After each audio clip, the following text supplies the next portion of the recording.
Shopify grows with your business no matter how far or big you grow. From the launch your online shop stage to the first real life store stage, all the way to the did we just hit 1 million orders stage? Shopify is there to help you grow. Whether you're selling your fans' next favorite shirt or an exclusive piece of podcast merch, Shopify helps you sell everywhere. From their all-in-one e-commerce platform to their in-person POS system, wherever and whatever you're selling, Shopify's got you covered. Sign up for a $1 per month trial period at shopify.com/income, all lowercase. Go to shopify.com/income to grow your business no matter what stage you're in. Welcome to The Planted Runner. I'm Coach Claire Bartholic. As always, my mission is to help you become a better runner, and to do that to the best of my ability, we're taking a little break from new episodes of the podcast for some much-needed recovery and to work on fresh episodes coming soon. In the meantime, I'm sharing one of the most popular episodes in our catalog in case you missed it or if you need to hear it again. Enjoy. There are a lot of ways to succeed at something. Most people look at what their successful peers are doing and try to emulate it. As runners, we want to train the same way, eat the same things, and even look the same way as the best in the sport, because surely that's what it takes to be the best. But other runners blaze their own path. They even pride themselves on not doing things like everyone else. And when someone tells them they can't, they figure out a way to prove they can. Des Linden is this kind of athlete. Des is a 2-time Olympian and became the first American woman in 33 years to win the Boston Marathon on a brutally cold and rainy Patriots Day in 2018. At age 39, she is still competing professionally and will be towing the line at Boston again this year. Welcome to The Planted Runner. I'm Coach Claire Bartholic, and my mission is to help you improve your running, your mindset, and your life with science-backed training and plant-based nutrition. Today, I'm sharing my conversation with Des Linden. You'll learn some of the stories behind her historic Boston win, how her training has changed as she's gotten older, and why she keeps showing up in the sport when some might say her best years are behind her. Des has written a memoir of her life and her incredible career, which will be out April 4th, called Choosing to Run. In it, she shares the behind the scenes of her amazing accomplishments, some of which she has never told before. We also talk about why she's always felt a little bit like somewhat of an outsider in the professional running scene, and why she wouldn't have it any other way. Before I get into the details, I want to take a moment to highlight my PR team. The PR team is a small group of runners just like you who are working with me and each other to stay consistent, stay accountable, and work towards becoming better runners every day. Not to mention, it's really fun. I'll talk more about the team later on in the episode, but if you are ready to learn more right now, head to theplantedrunner.com/group. Don't forget to listen all the way to the end for another Mental Strength Minute. Fortify your mind in 60 seconds or less. And now here's my conversation with Des Linden. Welcome to The Planted Runner, Des. Thanks for having me. Excited to be here. Yeah. So I want to ask you this question. So what is harder, winning the Boston Marathon or writing a book? That's a great question. And I would go with writing the book because I'm not a professional writer. Hired some help for sure. When it comes to marathoning, I know how to go straight forward, and it's right foot, left foot, repeat. So it's a little more dialed into what I know. What's it like writing a memoir and you're still in your 30s? You know, memoirs are for people who are like really old. Yeah, I mean, I'm 39, so I'm going to be rolling over soon. So there's enough content there, I think. And, the Boston victory added an element to my life that I think made a memoir something that was possible and maybe interesting. And I think we were really tight on the word count, and we had the smaller size book because we didn't have enough pages to hit that 300 mark. So I think that's appropriate for my age. Yeah, perfect. No, I have my paper copy right here. So it's Nice. Not the real one, but yeah, thank you to your publisher for sending that out. I really appreciate that. So, in the book, you weave in the story of the Boston Marathon win in 2018. But, every other chapter or so is telling the history, kind of behind the scenes, a little bit of the soap opera details of some of the, chapters of your life, which I thought was really interesting. I feel like I've followed you for a while, so I felt like, there's nothing in here that I don't already know. And there were some surprises. So why did you feel like it was important to share some of those details? Yeah, I think that was the point of writing the memoir. If I didn't have an additional story or something to extend on, then, I could go on podcasts and do speaking engagements. And, I think everyone believes they know the story of 2018 win, but there was just so much more behind it going on that I wanted to share it. And so, I think it's just another look into my life, and hopefully there's lessons in there that can apply to everyone's life and industry and situation. So see themselves in those stories, take the lessons that I've learned, and maybe not have to go through as many ups and downs in their own process. Yeah. Well, I'd like to get into some training philosophy. So you trained for a really long time with the Hansons, and they have their own sort of signature marathon training style. And a lot of it revolves around fatigue. So pre-fatigue, cumulative fatigue, lots and lots of fatigue, which, you really seem to thrive under, obviously. But you mentioned in the book at a point, it wasn't the right style for you. Can you get into that a little bit? Yeah, I think, there's certain things at a young age you recover quicker and you're adapting to a lot more. And those stresses are productive, and, you don't bury yourself. But I think you always do have to be adapting and changing your training. Otherwise, the stimulus just becomes lost. You don't have those benefits anymore. And so I think I went a little too deep in my career with that same training philosophy. We made mild tweaks, but really marathon segments were pretty predictable. And so now I'm working with a different coach who happened to be my college coach, Walt Drenth. And, he kind of forces me to learn a lot of this stuff. And, we've had a conversation recently where we're like, I trust you. I trust the training that you're giving me. And he's, like, no, it's actually a team process here. And we have to kind of come to a consensus together and talk about recovery and adaptability and all that. And sorry about that. We got a puppy show behind me. That's okay. Yeah, your dog is doing circles behind you on the bed. It's really sweet. Yeah. So, I think what you just said, I trust you, coach. As a coach myself, that is like the scariest sound, the scariest words that I can hear. Cause it's like, wait a second. Yes, that's great that you trust me, but it's a two-way street. An athlete really needs to learn how to make his or her own decisions. They need to really communicate with the coach. They really need to say, hey, this is working, this is not working. But then on the other hand, you hire a coach for a reason because you want them to tell you what to do. So, what's the relationship like now for you? Yeah, it's exactly what it is. And it's my college coach. So we have a great history. He actually lives 6 miles down the road from me in Charlevoix, which is just coincidence, but he's very close by, and we get together with him and his wife, Kara, and have dinner on occasion. We talk running, and then we spend a lot of time not talking about running, which is really awesome.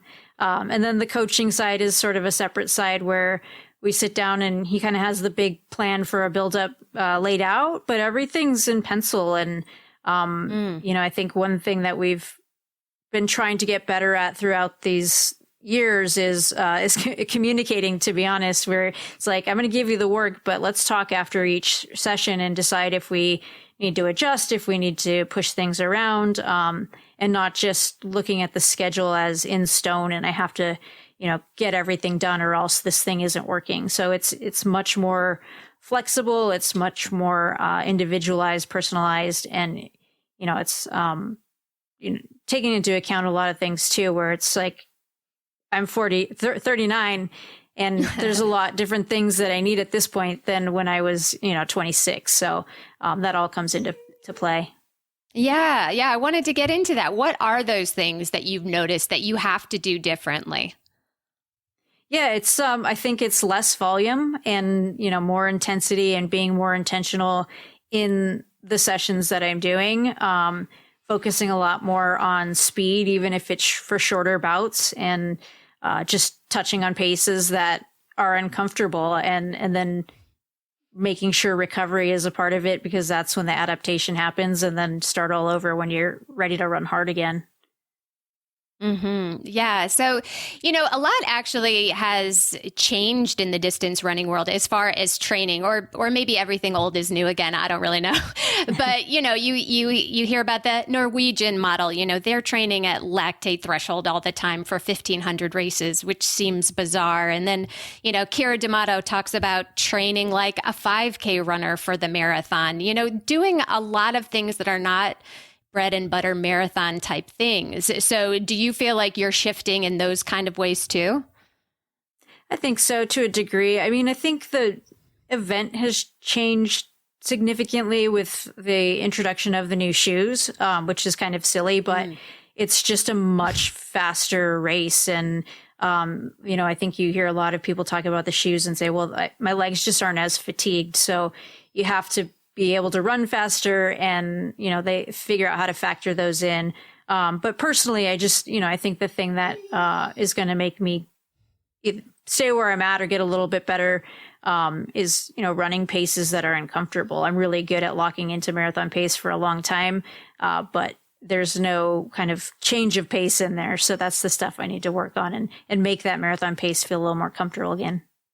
I did notice that you mentioned the very classic Hanson's marathon workout, the 2x6 in your book. I give this to a lot of my marathon runners. So I'd love for you to talk about that first of all, and then ask, are you still doing it?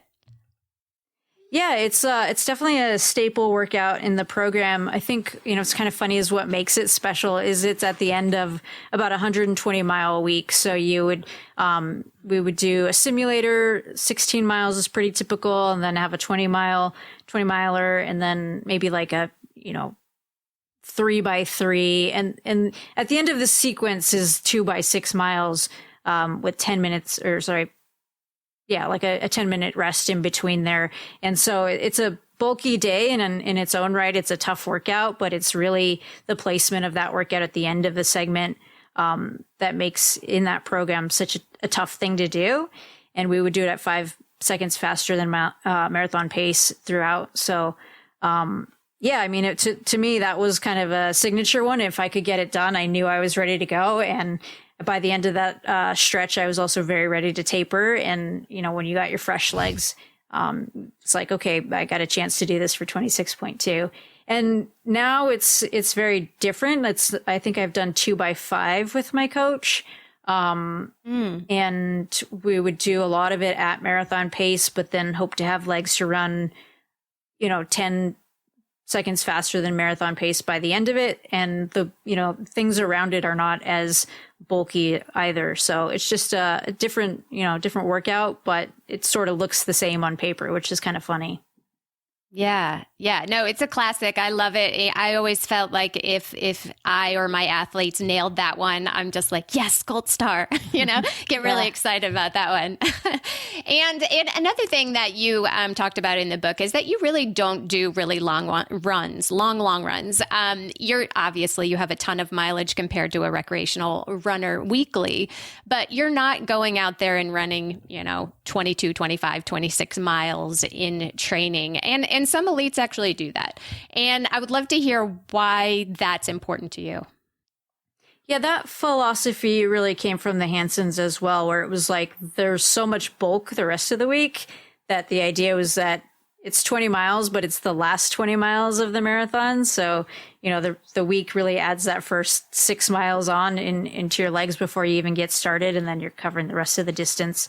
And it's a philosophy, I think, it worked for a really long time. And now I've gone up to 26, as I was getting ready for a 50K, but for the marathon, it's still, I feel like lifetime miles on my leg. It's the same type of thing where I'm like, I probably only need 20 miles. Yeah, definitely. So one thing I was curious about, when you won Boston, obviously super dramatic in the rain, just a horrible, horrible day, and you crossed the line by yourself. It was just amazing. You could have said, yep, I've done it. This is it. What's driving you now? Why do you keep showing up, to use one of your phrases? Yeah. I really enjoy it. I think I've learned how to love the act of running and like the activity of running. That wasn't something that really came natural to me. I had to like go and find that. And I talk about that a lot in the book, where it's just like reinventing that, I'm a runner, and reminding myself that it's part of my lifestyle and balancing it with the other things that I want to do. But I've always loved competing. That was the thing that really got me hooked on the sport. And I'm still able to do that. And I think, I have to, again, adapt and reinvent to a degree. And, maybe it's longer distances, maybe it's chasing masters titles or records. Maybe it's different terrains, but I enjoy competing and finding out where my limits are and if I can push them, and just getting to those tough moments and seeing how I respond to adversity. Mm-hmm. And, you have some examples over on the men's side of masters runners going to the Olympics. So, it's about time we see it on the women's side too, right? There we go. Yeah. Yeah. So, why Boston? There's lots of marathons out there. It's not like you're from Boston. What makes Boston so magical for you? It was definitely the history. When I got out there for my first marathon, which I was super fortunate, it was the U.S. Championship in 2007. So I didn't have to get a BQ. I was able to debut there, and just being on the course, we went out and did a couple course tours, and, you get the background of the course and some of the landmarks and what it's going to be like on race day and how different it is. And, we got in 2007, it was the nor'easter where they had flirted with the idea of canceling it, and then it wasn't as bad as expected. But I was out there and was like, this is amazing. The crowds are awesome. This is like such a cool experience. And like having these, other races, kind of knowing where they took place and the breaks were made and all of these different things. And then I was talking to folks after, and they're like, oh, it was terrible this year. Like nobody was out. And it's like, are you kidding me? This was an incredible experience. So when I was able to go back in 11, like that energy and enthusiasm for event just grew, and kind of snowballed throughout my career. But really, if I had to sum it up, it's the history. We'll be back with more right after the break. This September, join me and a small group of runners for an incredible running vacation here in Asheville, North Carolina. We're staying in deluxe riverfront cabins where we can run right out our doors. We'll feast on chef-catered plant-based meals, enjoy classes and coaching, and so much more. To learn all about the cool things we've got planned, go to theplanetrunner.com/retreat. Spaces are very limited, so sign up today. My favorite way to get all my stinky running clothes clean is with Earth Breeze. Earth Breeze Eco Sheet look just like a dryer sheet, but it's ultra concentrated laundry detergent. It eliminates stains and odors while being kind to the planet and your skin. No more ugly, heavy plastic laundry jugs filled with messy blue goo, which we all know is mostly water. Earth Breeze comes in a lightweight cardboard envelope that hardly takes up any space in your laundry room. And they offer flexible subscriptions delivered right to your door for free. If you decide to go back to your old stuff for some reason, you'll get a full refund on your EarthBreeze purchase, no questions asked. My clothes are clean, they smell fresh, and I never have to feel guilty dragging home the big orange jug from the store again. Right now, you can receive 40% off EarthBreeze just by going to earthbreeze.com/plantedrunner. That's earthbreeze.com/plantedrunner to cut out single-use plastic in your laundry room and the landfill. That's 40% off your subscription at earthbreeze.com/plantedrunner. Welcome back to The Planted Runner and my conversation with Des Linden. You have a podcast that's with Kara Goucher right now that I've been binging. And, you talked about at one point, the 2011 race where you came in second. And, you said at one point, had you won, you might have quit at that point. What do you mean by that? Yeah, I think it just would have felt easy. I would have been like, well, of course, like, this was pretty easy. I've won one, and now, like, let's go on to the next thing. And what's the Boston Marathon champion equivalent of, I don't know, business life or being a psychologist or whatever I wanted to do next. It just would have felt like that was enough. And now it's time to find the next challenge, because it wouldn't have felt like a challenge if it came that easy, to be honest. Well, it certainly hasn't come easy. You had to wait till the worst weather possible in 2018 to make it happen, but you did. So what is the podcast like? What is doing the podcast with Kara? Obviously she is, talented in her own right, and you have a lot of similarities when it comes to your histories. But, podcasting is not necessarily something that you guys just, do for a profession. So what made you guys decide to jump in together on this? Yeah, I think it happened over a Twitter conversation where we were kind of debating, the ins and outs of shoe tech and some of the pluses and some of the cons to it. And it was this Twitter conversation, and we were just being very genuine. Not necessarily trying to pat sponsors on the back or say everything is great in this scenario. And we felt like we had enough to say, and also that we weren't afraid to say it. Although a lot of people in the space right now, when they're really in competition, it's hard to really voice what you want to. And in that, it was kind of like there was an interest from a lot of people in what we were saying. And also we kind of identified that we have so much experience, we have a voice, and, this is just another way to have a platform. And it was kind of fun because I competed against Kara. We came from two very different groups, and I think, just had different perceptions of each other throughout the years. And so it's been great to actually get to know her, and not what she was painted out to be, or, just what we were told she was. And it's been really fun that we're actually quite similar, because how it was portrayed was always that we were very polar opposites and different. So. Right. I mean, we assume that y'all are just friends, that you've known each other for years, but it's really sort of interesting, like, these people don't really even know each other. They're getting to know each other in front of us. And that's kind of the magic of it. It's really, really cool. Yeah, it's been fun. Yeah. So, one thing you talked about that I want to get into is that you never really got into the trap of disordered eating like so many of your peers. It's really hard not to. Like, even somebody who is so strong and sure of herself, can fall into the trap of disordered eating when everybody around you seems to be doing it. And you got to wear those tiny little bathing suits to go compete in, So how did you escape that?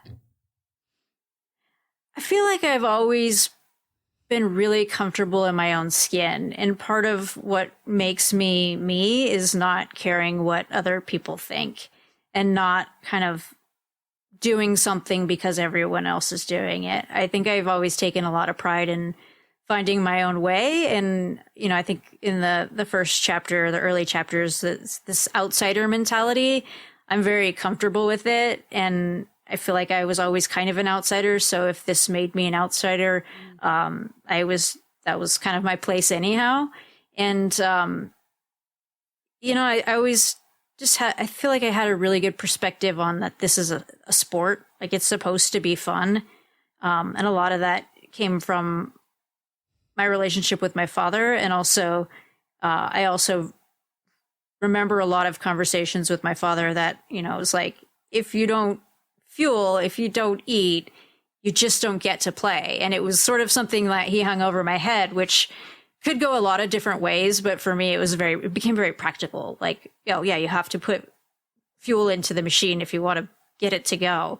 And that always stuck with me. So I definitely can see how it can be a challenging thing for a lot of people. And I understand that lightness is rewarded in a weird way in our sport. But from a long-term perspective, no one has shortcutted evolutionary biology just yet. Like, I haven't seen it work out Right. long term for anyone really. It like comes back and then you have to solve it and then you can move forward again. So a marathon lesson when you're really young is, let's just have some patience here, and that's going to give you the longevity. So I'm very fortunate that I was able to kind of sidestep that. Yeah, absolutely. You still, though, have to obviously pay attention to what you eat. You have to pay attention to make sure that you're eating enough and, that it matches your training. You're obviously at the highest level. So I'm sure you've worked with professionals to make sure that you're eating correctly. So how do you actually do it? Or are you just a lot more casual with it? I'm probably the most casual you're going to find. It's just like, if you feel yourself getting hungry, fill up the tank. I think when I'm really in heavy training, it's so much more important to make sure I have something versus the right thing. It's always try to have the right food first. And so you stock your fridge accordingly and hope to have, whole foods and less bags and boxes and more real food. So that's sort of large scale philosophy. And then, when your real life hits you and you're traveling or something pops up, I traveled to Brooks for an event recently, and there was testing that I had to do. But part of the thing was that I couldn't eat up to 2 hours before the testing. So my testing was at 8 and I was on East Coast time. I got up at 5 a.m. I'm like, nothing is open. But this is kind of me to a T. Like, I wasn't going to starve because I was really hungry. And when I'm hungry, I'm moody and cranky. So rifling through my bag. And the only thing I had was a Snickers bar. So I was like, well, is a Snickers bar for breakfast? And that's bizarre. And that's worst case scenario. But like, I would rather have the wrong thing, but, feel like I have something in my stomach and that I can function. So. Yeah, not very dialed, not very scientific, but gets it done for me. Hey, that's okay. That's okay. So what is your pre-race breakfast? I usually have a bagel with peanut butter and then like a side of white rice. White rice is always kind of the go-to the night before. Some pasta. It's just like a really simple carb, easily digestible, and hasn't caused me any GI distress yet. So knock on wood. Perfect. Yeah, that's great. That's great. So at one point in your story, you're talking about your race bottles. So you're mixing your race bottles, you're coloring them a certain way for each station. There's a whole science to that. So, and then of course you missed some of the bottles, and it's a great read. Everybody should read about this story. But so, what are you planning on doing differently this year at Boston? Yeah, I think it really boiled down to like my headspace prior to the race just wasn't focused on racing. It was focused on so many other things. And so I sort of just made them and then hand them off to my agent's wife, who was like, I'll take them down to check them in for you. And like in my mind, they were in the order they were always in. but she didn't know that order because why would she? So it's just doing it myself and making sure that I have that order lined out properly, because that's like what I was anticipating. I'm like, well, this is how they always are. Why wouldn't they be like that? But the night before, I was not doing things the way I had always done them. So. Mm-hmm. Mm-hmm. And of course, so now we got to ask you, what's your post-race meal? What do you eat afterwards? Yeah, so I do the protein recovery shake, just as close as I can to the finish where your stomach's not like rebelling. But I use a power bar shake that's like a recovery mix. And that's like the first thing because solids don't sound great right away. And then go and have the food for fun. It's my agent and I used to do these power bar panels for a long time. And it was food for function beforehand, food for fun afterwards. And so the fun food is, I think, usually a burger with cheese, jalapenos, all the things that you couldn't have before, and a beer for sure. Yeah, maybe some champagne out of a shoe, maybe? That's right. That's right. So what advice would you give somebody who's running Boston for the first time? Oh, goodness. There's so much to learn. I feel like, one, you should read the book because there's a lot of course tips in there that might help you out. Two, practice some downhills when you're training. I think a lot of people think of the Newton Hills as, I got to get ready for the Newton Hills or these big climbs, and that's the challenging part. It's true, but it's a lot of the downhills that really make the last 10K so hard because you come out of the Newton Hills, which almost feel like a relief for your quad because you're going up instead of down, and then you go back downhill at that last section. And if you've gone out too hard or if you haven't trained your quads for what that's going to feel like, that downhill doesn't feel that nice. It actually is you're just bracing yourself for every biting step. So get some downhills in there. And I think don't go out too hard. There's just an energy to Boston that makes people think it's their day, and the downhills sort of pull you early. So you feel like, oh, this is so easy. I'm having my moment. This is when I knock 30 minutes off of my time or something outrageous, but give yourself a pace governing chip so that you're not going too hard those first early miles. Yeah. Yeah. Any other advice for toughening up those quads? Because downhill training on downhill is great, but it's also very hard and you can't do a ton of it because you're going to hurt yourself. So any other advice for really, really toughening them up? Yeah, I mean, I think you got to sprinkle that in and, make sure that's not too aggressive. And for me, it's always like the early parts of the training cycle, and then you kind of taper them out. And that's, you have them sort of prepared for the rest of the build and like kind of as they would be for the rest of the race. I'm sure there's like gym work that's great. And another thing with Boston that's really interesting is they've done muscle biopsies afterwards. And I believe the hamstrings, although the quads really hurt, the hamstrings are the ones that are more damaged. So working on your hamstrings in the gym is also really a bright way to kind of attack that.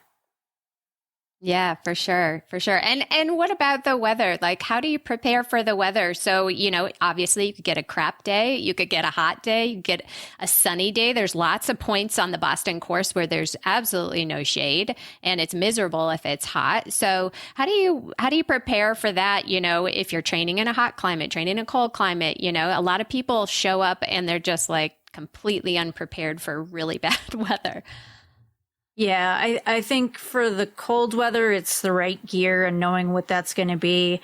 For that really windy, wet day, I think a lot of people picked like waterproof jackets, but then you start heating up and you're like, well, I don't need this anymore. And you throw it off too early, but you still really need it. So it's like finding the right piece that's going to let you be comfortable out there and keep you at the right temperature all day. So there's equipment on the cold side. On the hot side, I think a lot of the problems people run into is they're training in cold climates. It's a winter training segment. And then spring, you can get a 65-degree day in Boston. But when you've been training in 30 or 15 or whatever it may be, that 65 feels like 85.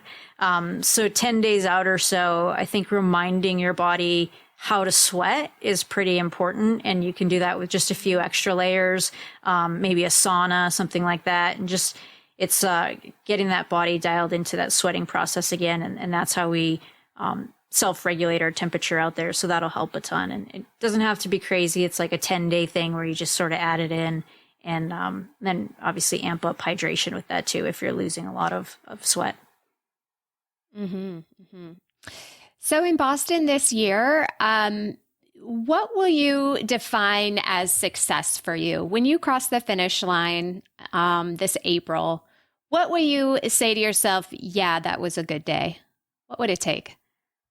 I think if I'm just gassed, like I think it's hard to know what the placement will look like or, where I'm going to be competing.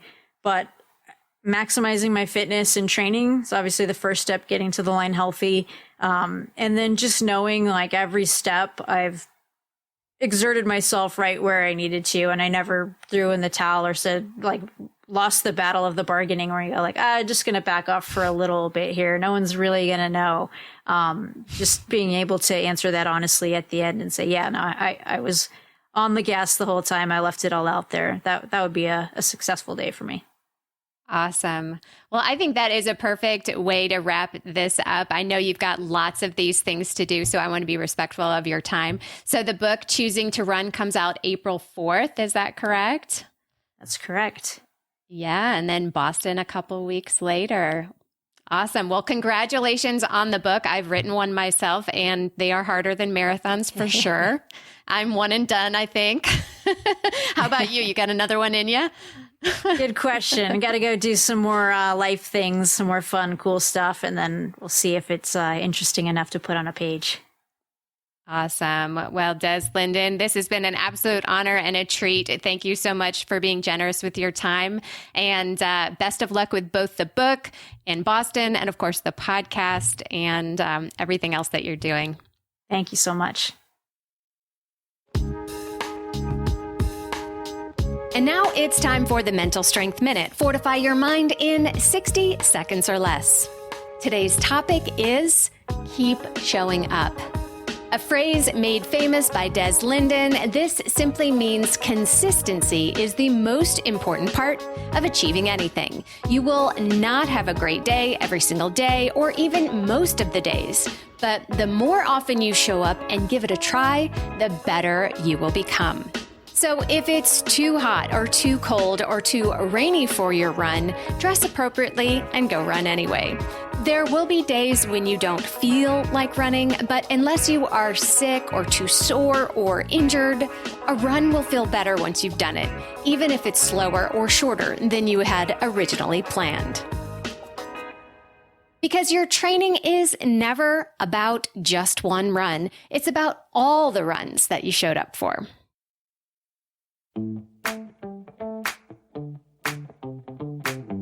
Thank you for listening to The Planted Runner, part of the Evergreen Podcast Network.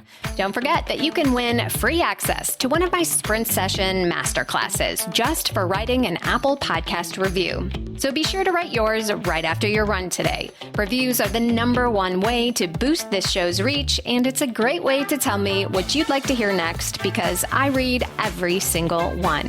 Have a great run today.